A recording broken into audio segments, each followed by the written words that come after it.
The transport shuttle landed on Varus Prime with a loud hiss of steam and metal. The doors opened slowly, and a young human stepped out into the alien world. His name was Danny Cole. He was 23 years old, and he was about to become the first human to ever train at the Galactic Hunter Academy. Danny carried only a small bag on his back. He wore a simple gray uniform from Earth. Nothing fancy, nothing special. He looked around at the massive training grounds, the towering buildings made of dark stone and strange metals, and the dozens of alien creatures who had stopped to stare at him. None of them looked happy to see him. The Galactic Hunter Academy was the most famous training center in the known universe. For 600 years, it had produced the best hunters, trackers, and warriors that any species could offer. The graduates of this academy went on to protect planets, hunt dangerous creatures, and solve problems that no one else could handle.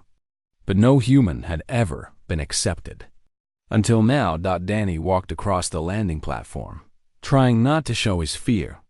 The aliens around him came in all shapes and sizes. Some were tall and covered in scales. Others were short and furry. A few had too many eyes or too many arms. All of them were watching him like he was something small and weak that had wandered into the wrong place. A voice called out from above, "So this is the human." Danny looked up. Standing on an observation deck was the most impressive alien he had ever seen. She was a Trainee female, nearly 3 meters tall, with 4 powerful arms and scales that shimmered like oil on water. Her eyes were vertical slits, and they were fixed on Danny with cold amusement. This was Commander Vexara. She had led the Hunter Corps for over 40 years. Her species, the Trainee, were considered the greatest hunters in the galaxy. They were faster than most species, stronger than almost all, and they could see heat through solid walls. No prey escaped a Trainee hunter. "It looks smaller than I expected," said another Trainee standing beside the commander. Her name was Silith, and she served as second in command. "Are we sure it's fully grown?" The aliens nearby made sounds that Danny understood were laughter. Clicks and hisses and rumbles that all meant the same thing. They thought he was a joke. Danny said nothing. He simply waited. A Trainee officer came down to meet him. She handed him a datapad with his assignment. "You are placed in Squad 17, she said. "Report to Training Hall 9. Do not be late. Squad 17. Even Danny knew what that meant. Every academy had a bottom group, the place where they put cadets who were expected to fail. The weakest, the slowest, the ones nobody believed in. That was where they had put him. He found Training Hall 9 after getting lost twice. The academy was massive, and nothing was designed for humans. The doors were too tall. The stairs were spaced wrong. The air smelled strange and felt heavy in his lungs. But Danny kept walking until he found his squad. There were 8 of them waiting in the hall. None of them were Trainee. Danny saw Malvari with compound eyes that reflected the light in 1,000 directions. There was a Bravari, a small creature covered in soft brown fur who looked even more nervous than Danny felt. The others were species Danny didn't recognize, all of them looking lost and uncertain. The Malvari stepped forward. His name was Crix, and he was the squad leader. "You're the human," he said. It wasn't a question. "Yes," Danny replied. "You won't last a week." Crix's voice held no emotion. He was simply stating what he believed to be a fact. Humans aren't built for this. Your species is too slow, too weak, and too fragile. The first real training session will break you.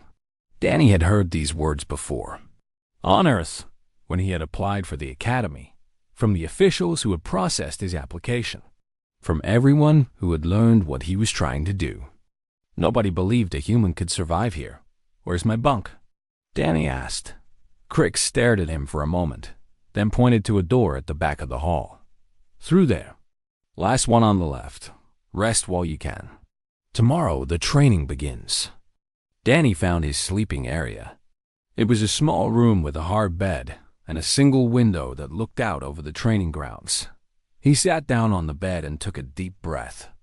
His hands were shaking slightly, but he forced them to be still. He thought about his sister back on Earth. Her name was Lily, and she was only 15 years old. She had a disease that was slowly killing her, and the treatment was expensive. Too expensive for their family.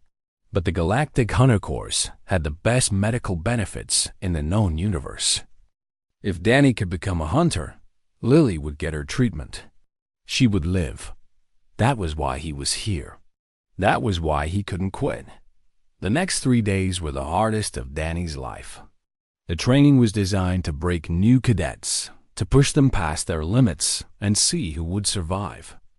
They ran for hours through air that burned Danny's lungs. They fought against simulation drones that moved faster than Danny could see. They were dropped into hostile environments and told to survive. Danny finished last in everything. He collapsed twice during the endurance runs.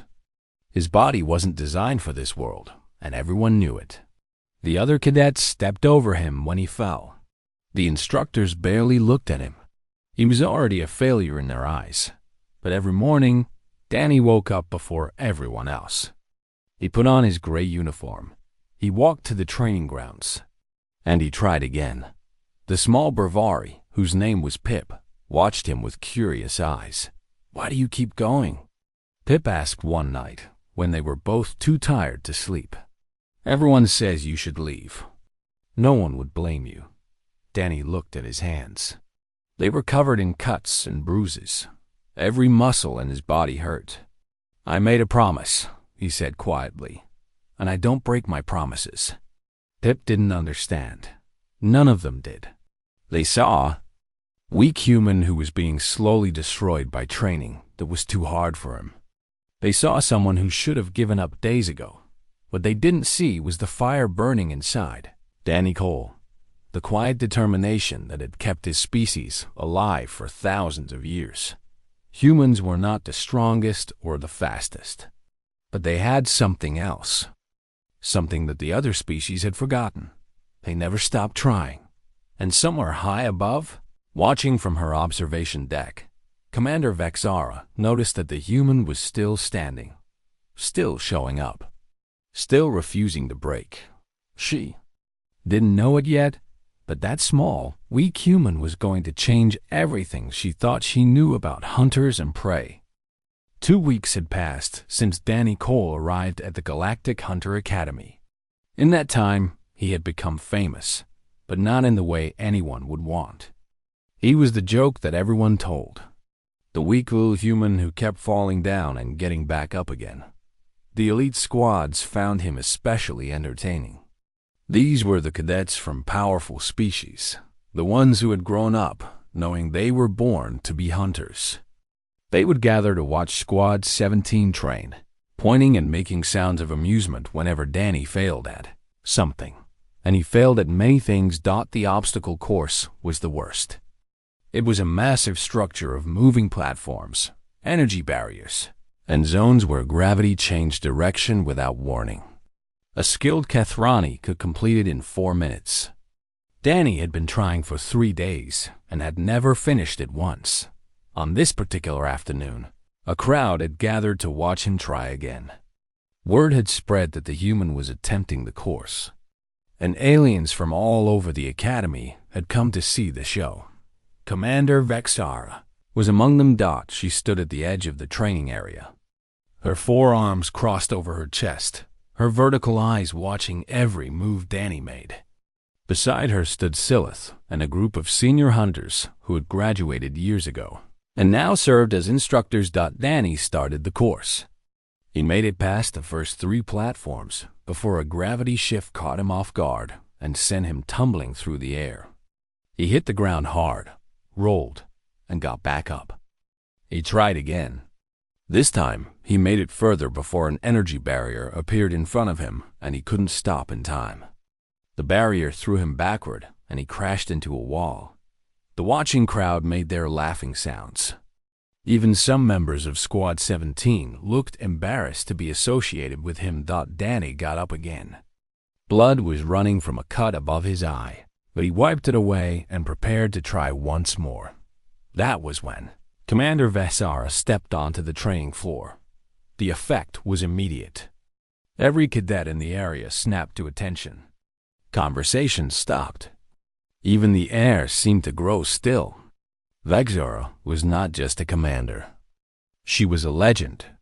She had killed more dangerous creatures than most hunters would ever see. Her name was spoken with respect across 1,000 worlds. She walked slowly toward Danny, her clawed feet clicking against the metal floor with each step. The sound echoed through the silent training ground. "Human," she said, loud enough for everyone to hear. "Tell me something. What made your species believe you belonged here?" Danny stood still. He was breathing hard from his attempts at the course, and his body hurt everywhere. But he met her eyes without looking away. Humanity applied for admission, Commander. The Galactic Council approved it. The Council approves many foolish things. Vesara began to circle him slowly, like a predator examining something small and helpless. "Your species is soft. You have no claws, no fangs, no armor. You are slow. A Kithrani child could outrun you. You are weak. I could break your bones with one hand." She stopped in front of him, leaning down so her face was close to his. Her breath was hot and smelled of something metallic. "You tire easily," she continued. "You break easily. Your senses are dull. You cannot see heat.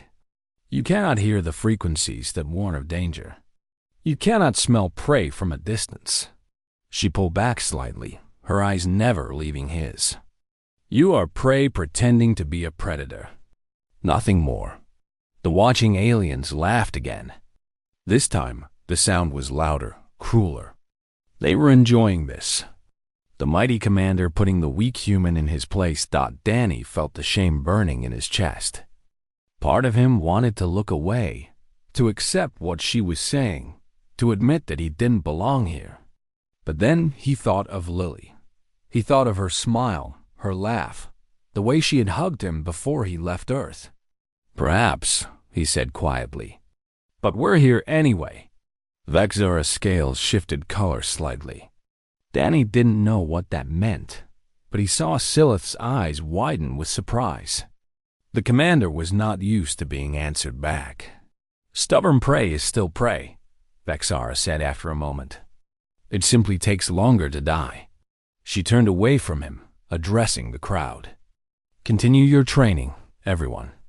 Let the human entertain us a while longer. I'm sure he will provide many more moments of amusement before he finally accepts his place." She walked away without looking back.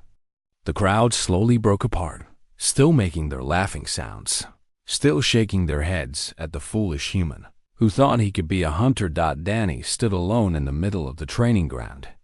His hands were shaking, but not from fear. Something else was burning inside him now. Something hot and fierce that he had felt before, back on Earth. Whenever someone told him he couldn't do something, he looked at the obstacle course. Then he started walking toward it again. That night, Danny sat alone in the mess hall. Most of the other cadets avoided him now. Being seen with the human was bad for their reputation. Even his own squadmates kept their distance. But Pip, the small Bravari, came and sat across from him. Her fur was puffed up with nervousness, but she stayed anyway. "Why don't you leave?" she asked. "The commander herself told you that you don't belong here. No one would think less of you if you went home." Danny looked at his food. He wasn't hungry. "I can't leave. Why not?" He was quiet for a long time. Then he said, "I have a little sister back on Earth. Her name is Lily. She's sick. Really sick. The kind of sick that kills you if you can't afford the medicine." Pip's large eyes grew even larger. "And the Hunter Corps has the best medical benefits in the galaxy. If I graduate, if I become a hunter, Lily gets her treatment. She gets to live. Danny looked up at the ceiling, blinking hard. So you see, I can't quit. I don't care what Commander Vexara says. I don't care how many times I fall down. I made my sister a promise, and I'm going to keep it. Pip was silent for a moment. Then she reached across the table and touched his hand with her small, furry paw. I'm sorry, she said. I didn't know. No one knows. And I don't want them to know. I'm not here for their pity. Danny's voice grew firm. I'm here to prove that I deserve to be here. And I will. No matter how long it takes. That night, after everyone else was asleep, Danny went back to the training grounds. He found the obstacle course and stood before it in the darkness. His body screamed at him to rest, to stop, to give up. He started climbing anyway. He fell 17 times that night. But on the 18th attempt, just as the first sun was beginning to rise over the academy, Danny Cole completed the obstacle course. No one saw it. No one cheered. But it didn't matter, because Danny knew something that Commander Vexara and all the other aliens had forgotten. Being knocked down didn't matter. What mattered was getting back up, and humans had been doing that for a very, very long time. Week 4 brought the first real test. Every cadet at the Galactic Hunter Academy had been waiting for this moment. The preliminary hunt examination. This was where they would prove they had what it took to be hunters. The rules were simple. Each squad would be dropped onto a hostile moon. Their mission was to track and capture a target creature called a Vorn. These were 6-legged reptilian predators, fast and deadly, with teeth that could bite through metal and claws that could tear open armor. The elite squads were given the easier hunting grounds. Open plains where visibility was good, and the Vorn had nowhere to hide. They finished their hunts within hours, returning to the academy with their target tags and proud expressions. Squad 17 was given the Thornwood. Everyone knew what that meant. The Thornwood was a nightmare. It was a region of dense vegetation where every plant had razor-sharp edges. Visibility dropped to almost nothing. The Vorn that lived there were the most aggressive ones, adapted to hunting in close quarters where their prey couldn't escape. Squads had died in the Thornwood before. When the transport dropped them off at the edge of the dark forest, Danny looked at his squadmates. Crix was checking his equipment, his compound eyes scanning the tree line.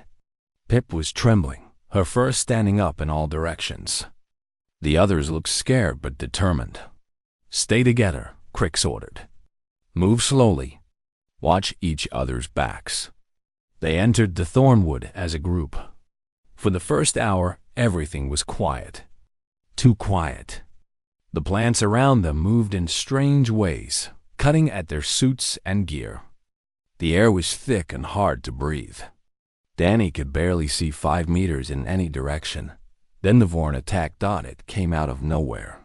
A blur of scales and teeth that slammed into Crix and sent him flying. The squad scattered in panic. Danny heard screaming, the sounds of fighting, the crash of bodies hitting the ground. By the time the chaos ended, Crix was badly injured, his leg torn open by the Vorn's claws. Pip had frozen completely, unable to move or speak, and had to be evacuated by the emergency systems. 3 other squad members had been hurt, and Danny was alone. He found himself deep in the Thornwood with no squad, no plan, and a Vorn somewhere nearby that was probably still hungry. His communication device was damaged. His tracking equipment was showing only static. All he had was a basic capture tool and his own 2 hands. Any reasonable person would have called for extraction. The academy had emergency systems that could pull a cadet out of danger in seconds. There was no shame in using them. Danny had already proven he could survive the first month of training. That was more than anyone had expected. But Danny didn't call for extraction. Instead, he stopped running. He found a place where the vegetation opened up slightly, a narrow canyon with high walls on both sides. There was only one way in and one way out. It wasn't much, but It was something. Danny sat down and started thinking. Back on Earth, humans had spent thousands of years as prey. They had no claws, no fangs, no special abilities. But they had survived anyway. They had learned to use their minds when their bodies weren't enough. They had learned to prepare, to plan, to turn their weaknesses into strengths. The Trainee and other powerful species had forgotten what that felt like. They were so used to being the strongest, the fastest, the most dangerous, that they attacked every problem the same way. With force, with speed, with natural ability. Danny couldn't do that. So he would do something else. He started gathering materials. The thornwood was full of plants with sharp edges, and Danny used them to create simple traps. He dug shallow holes and covered them with leaves. He tied vines across the path at leg height. He found plants that made noise when touched and arranged them in patterns that would warn him if something was coming. Then he made a fire. Fire was something humans had used since the beginning. It wasn't complicated. It wasn't elegant. But it worked. The smoke would confuse the Vorn's senses. The light would create shadows that made it hard to judge distance. And the flames themselves would keep the creature cautious. Danny waited. Vorn came at midnight. Danny heard it before he saw it. The noisemaker plants rattled in the darkness. Something heavy was moving through the canyon toward him. Then he caught a glimpse of it in the firelight, and his stomach went cold. It was massive. 3 meters of pure muscle and killing instinct. Its 6 legs moved with terrible grace, and its eyes reflected the fire like burning coals. This creature had evolved to be the perfect predator. Every part of it was designed for death. It was also hungry. The Vorn charged. Danny ran. Not away from his prepared ground, but through it. He knew where every trap was. He knew where the ground was soft and where it was firm. He led the Vorn through his canyon like a dance, staying just ahead of its snapping jaws. The first trap caught the Vorn's front leg and sent it stumbling. The creature roared with anger and kept coming. The second trap was a pit that one of its legs fell into, slowing it down. By the time it reached the third trap, the Vorn was limping slightly, its perfect hunting form disrupted. But it was still coming. Still faster than Danny. Still stronger. Danny kept moving. He used the smoke from his fire to hide his direction. He used the shadows to confuse the creature's eyes. He led it through one trap after another, never stopping, never giving it a chance to catch its breath. Hours passed. The night seemed endless. By dawn, the Vorn was exhausted. It had chased Danny through the entire canyon system, falling into trap after trap, never quite catching the small human who was always just out of reach. Its legs were bleeding from the sharp vegetation. Its breathing was heavy and labored, and Danny was still standing. He walked up to the creature slowly. The Vorn tried to rise, tried to attack one more time, but its legs gave out. Danny reached out and attached the capture tag to its neck. Then he sat down next to the creature and waited for extraction. When the transport came to pick him up, the pilot stared at him in disbelief. "You captured a Vorn? By yourself? In the Thornwood?" Danny just nodded. He was too tired to speak. Back at the academy, the instructors reviewed the drone footage from his hunt. They watched in silence as the small human built his traps, started his fire, and systematically wore down a creature that should have killed him in seconds. Commander Vexara watched too. Her scales had gone pale, a sign of deep unease among her people. She said nothing when the footage ended, but Silith noticed that she was not laughing anymore. Danny had finished his hunt faster than half of the elite squads. He was the only member of Squad 17 to complete the examination. And he had done it not by being stronger or faster, but by being smarter. Something had changed at the Galactic Hunter Academy that night. Something that the Trainee and all the other powerful species were just beginning to understand. The human was not prey. He never had been. After the Thornwood hunt, things changed for Danny Cole. The jokes stopped, at least the loud ones. Cadets who had laughed at him now watched him with curious eyes. Some of them even nodded when he passed in the hallways. But the biggest change came from the instructors. Danny was reassigned from Squad 17 to Squad 3. This was an elite unit, one of the best in the academy. They had lost 2 members to injuries during recent training, and they needed replacements. When Danny's name appeared on the transfer list, nobody could believe it, least of all Squad 3 themselves. Their meeting did not go well. The squad was made up of 6 Kethrani cadets, all of them from powerful families, all of them convinced they were destined to be the best hunters in the galaxy. Their leader was a female named Mira, who had served in the Corps for 10 years before returning to the academy for advanced training. She said nothing when Danny walked in, but a male named Drax said plenty. "This is a mistake," he snarled, his scales turning dark with anger. "We don't need a human. Humans are slow, weak. They have no place in an elite squad." Danny stood quietly by the door. He had learned that arguing with Kethrani rarely helped anything. They respected actions, not words. "The assignment comes from the commander herself," Myra said. Her voice was calm, but Danny could see that she wasn't happy either. "We will work with what we are given. The human will join us for the next training mission. We will see how he performs." Drax made a sound of disgust. "He will get us killed." "Then stay away from him," Myra replied. "Focus on your own performance." The training mission was a team hunt against a pack of shadowfen. These were aquatic predators that lived in the deep lakes of a training world. They were smart, fast, and worked together in groups of 5 or 6. More squads had failed against shadowfen than any other target in the academy. The Kethrani had a natural advantage. Their species was partly aquatic, able to breathe underwater for short periods and swim faster than most creatures in the galaxy. This should have made the hunt easy. At DIDN single quotes T. On the first attempt, Squad 3 dove into the lake with confidence.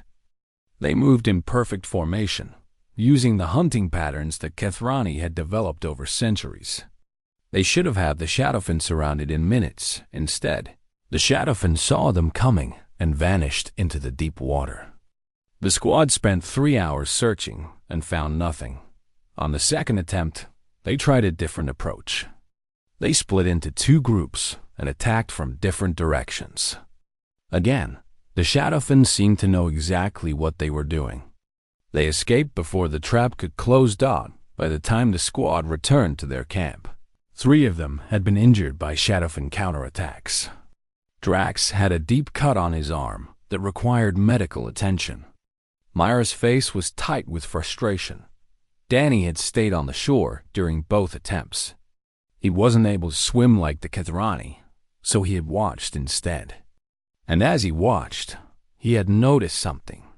That night, during the strategy meeting, he spoke up. "They're predicting you," he said. Every head turned to look at him. Drax made a sound of contempt. "What did you say?" "The shadowfen. They know what you're going to do before you do it." Danny kept his voice calm. "You move in patterns. Efficient patterns. The same ones Kethrani have used for hundreds of years. The shadowfen have learned to recognize them. And what would a human know about Kethrani hunting patterns?" Drax demanded. "I know they're not working." Danny met his eyes without flinching. "You've tried twice. Both times, the shadowfen escaped. They knew exactly where you would be and when. Because you're too predictable."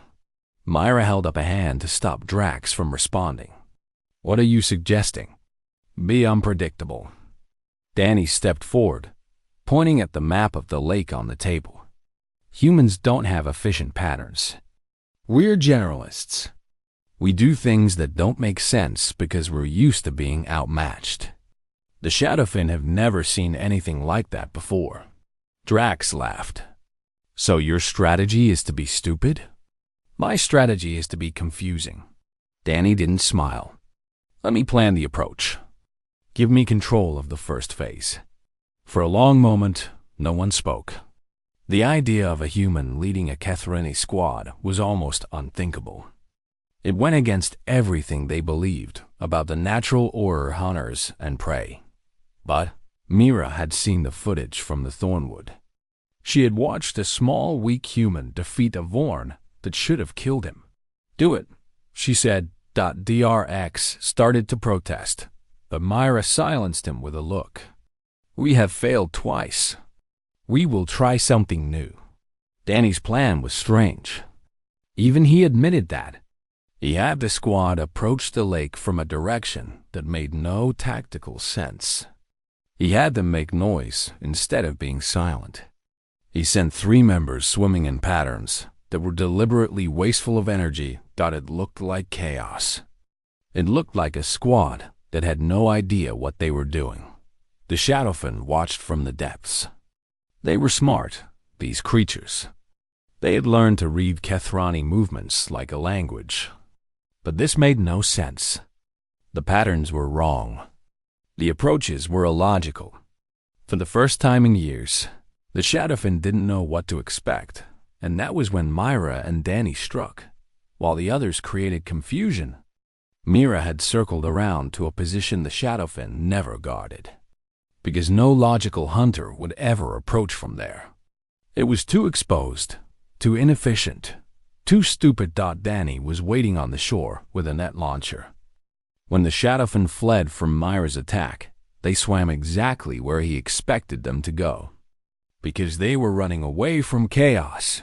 And there was only one direction that made sense. The capture took less than 30 seconds. Later, back at the camp, Drax sat silently staring at the captured Shadowfen. He didn't apologize for his earlier words, but he didn't look at Danny with contempt anymore either. Myra came and sat beside Danny. Your species is strange, she said. That plan should not have worked, but it did. Yes, it did. She was quiet for a moment. My people have been the galaxy's greatest hunters for 600 years. We forgot something along the way. What? Mira's vertical eyes met his. We forgot what it feels like to be prey, to be weaker, to have to think differently just to survive. She looked at the captured Shadowfen. Your species never forgot. That's why you're still here. Word spread quickly through the academy. Squad 3 had captured the Shadowfen on their 3rd attempt, led by the human cadet's strategy. The other squads were stunned. The instructors reviewed the mission footage over and over. Commander Vexara heard the news in her office.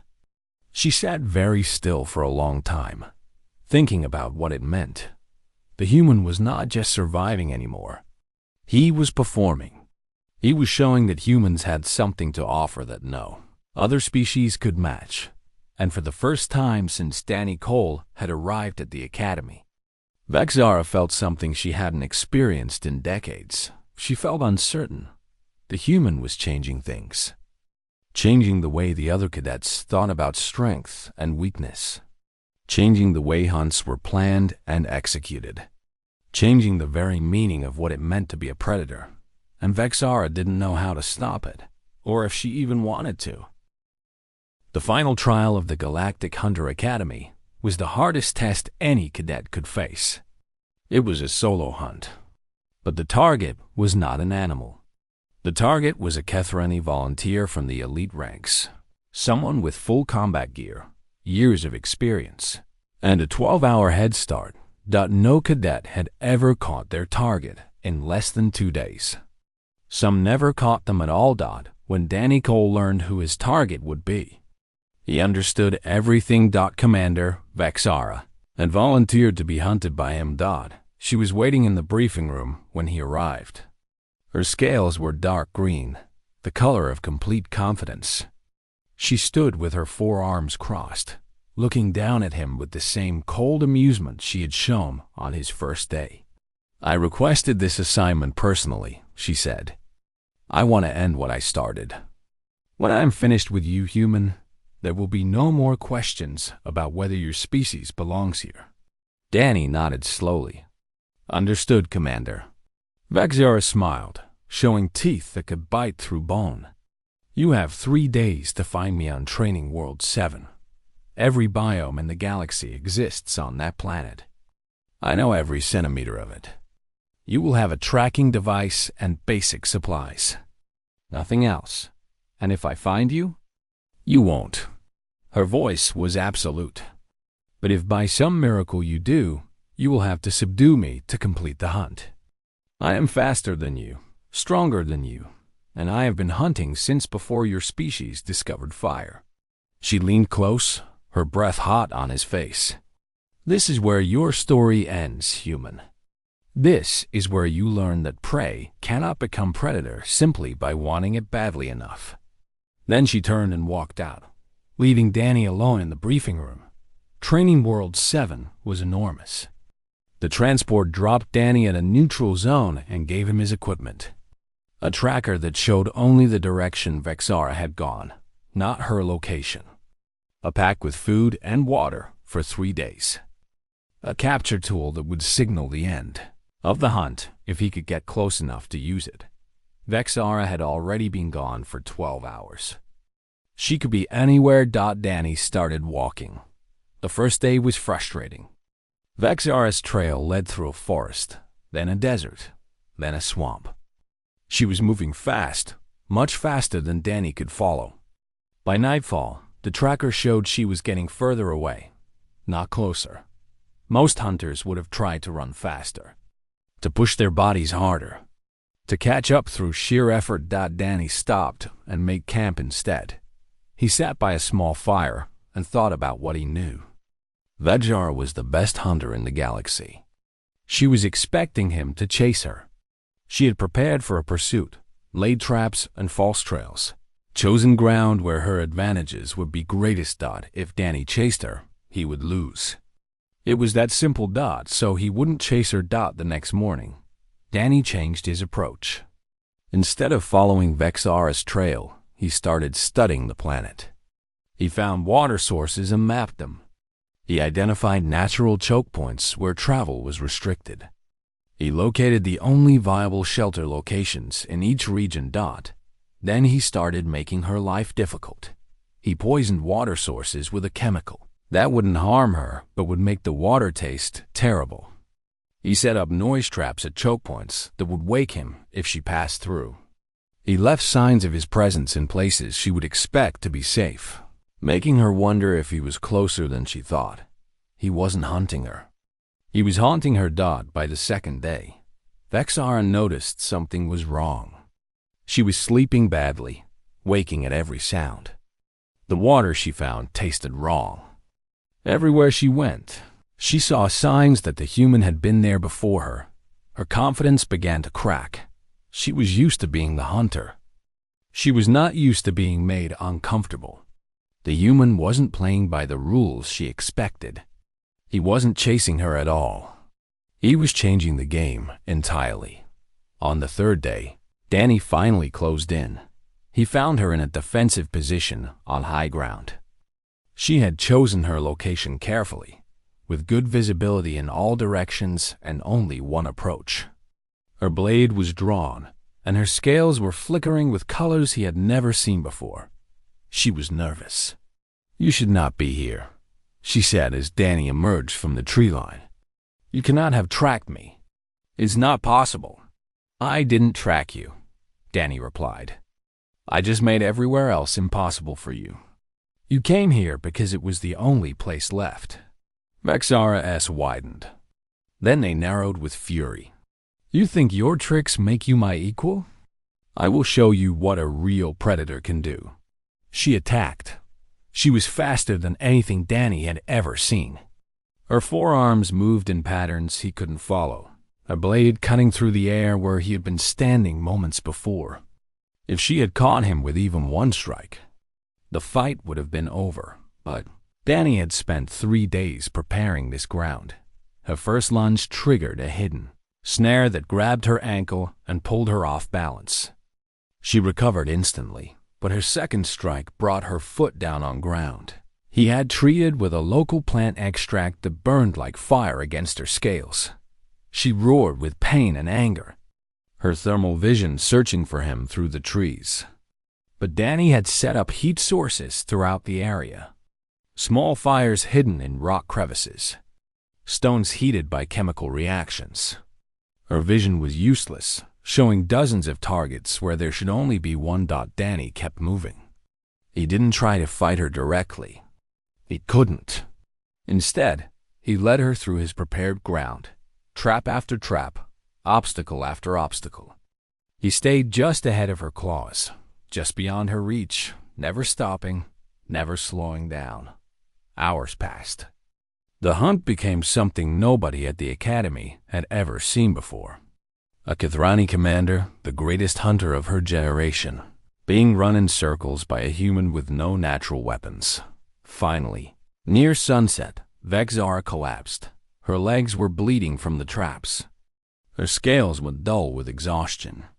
Her breathing came in harsh gasps. She had given everything she had, used every skill developed over 40 years of hunting, and it wasn't enough. Danny walked up to her slowly. She tried to rise, tried to lift her blade one more time, but her body wouldn't obey. He placed his hand on her shoulder. The gesture that meant the hunt was complete. "Yield," he said quietly. For a long moment, Vexara just stared at him. Her vertical eyes held emotions he couldn't read. Then, slowly, she began to laugh. Not the mocking laugh from before. This was something genuine. Something surprised. "Your species is terrifying," she said. "You have no advantages, so you learn to create them. You are slow, so you learn patience. You are weak, so you learn to make strength meaningless." She struggled to her feet, towering over him even in defeat. "I understand now why the council admitted humans." "Why?" Danny asked. "Because prey that can defeat predators is not prey anymore." Her eyes met his with something that might have been respect. "It is something far more dangerous." The graduation ceremony was held 3 weeks later. Danny Cole stood among the new hunters, the first human to ever complete the program. Commander Vexara herself pinned the insignia to his chest. But what Danny remembered most was not the ceremony. It was the moment when he walked back into the academy after the final trial. The elite hunters, the Trainee and other powerful species who had mocked him and dismissed him and laughed at his weakness, had stepped aside to let him pass. They were not laughing anymore. They were watching him the way predators watch something they don't understand. Something new. Something that had broken all the rules they had lived by for 600 years. The elite hunters withdrew slowly as he passed, giving him space, giving him respect, and Danny Cole walked among them like he had always belonged. Because he had. Humans had never been prey. They had just been waiting for the right moment to prove it. Far away, on Earth, a young girl named Lily opened a message from her brother. The Hunter Corps had approved her medical treatment. She was going to live. She smiled and looked up at the stars, wondering which one her brother was looking at right now. Danny was looking at the same sky, thinking of her, knowing that everything he had suffered had been worth it. This was what humans did. They survived. They adapted. They never gave up. And when the galaxy finally understood that, everything changed.